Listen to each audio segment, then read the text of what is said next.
जहाँ तक आपने राहुल जी की यात्रा के विषय में बताया, ये बहुत बड़े लोग हैं। कांग्रेस इतनी बड़ी पार्टी है, वो देश के स्तर पर बहुत बड़ा प्रयास कर रहे हैं।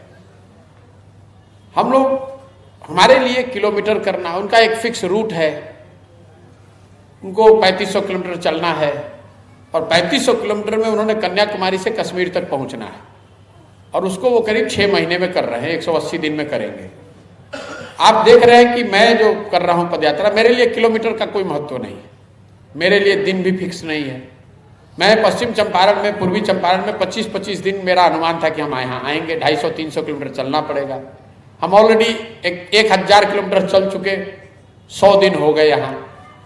तो मेरे लिए यात्रा सिर्फ माध्यम है समाज को निचले स्तर पर समझने का, उनके साथ उनकी समस्याओं पर चर्चा करने का, उन लोगों से मिलने का जो इसको सुधारने में मदद कर सकते हैं। सिर्फ रोड पर चलने से, अगर मैं पूरा चंपारण, पूरा बिहार पैदल चल दूं, तो मुझे कोई ओलंपिक में रिकॉर्ड तो बनाना नहीं है। मुझे ये नहीं दिखाना है कि मैं कितना फिजिकली फिट हूं, कि मैं कितना किलोमीटर चल सकता हूं। उद्देश्य समाज को समझना है, समाज के विषयों को समझना है। उद्देश्य ये है कि इसको सुधारने के लिए कुछ योजना बनाई जाए, कोई कार्यक्रम बनाया जाए, उन लोगों को के विचारों को सुना जाए जो इनसे प्रभावित हैं, जो इसकी सुलझाने में मदद कर सकते हैं। तो इन यात्राओं में जमीन आसमान का फर्क है।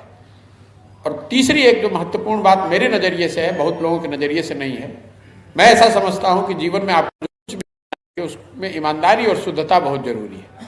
मैं पदयात्रा अगर कह रहा हूं, ये यात्रा नहीं है, मैं पदयात्रा कर रहा हूं, तो 2 अक्टूबर के बाद मैं गाड़ी पर न बैठता हूं, न घर जाता हूं, न छुट्टी मनाता हूं, न ब्रेक लेता हूं।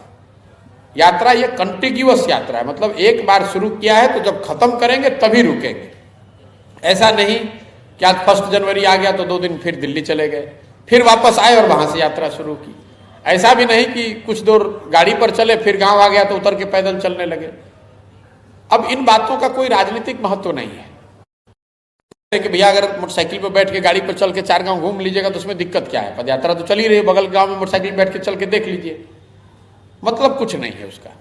लेकिन किसी काम को करने के पीछे एक सोच है, एक शुद्धता होनी चाहिए। हम लोग छठ का व्रत करते हैं, अगर आप घर में जाकर 1 घूंट पानी पी लीजिएगा तो आपको कौन रोक रहा है?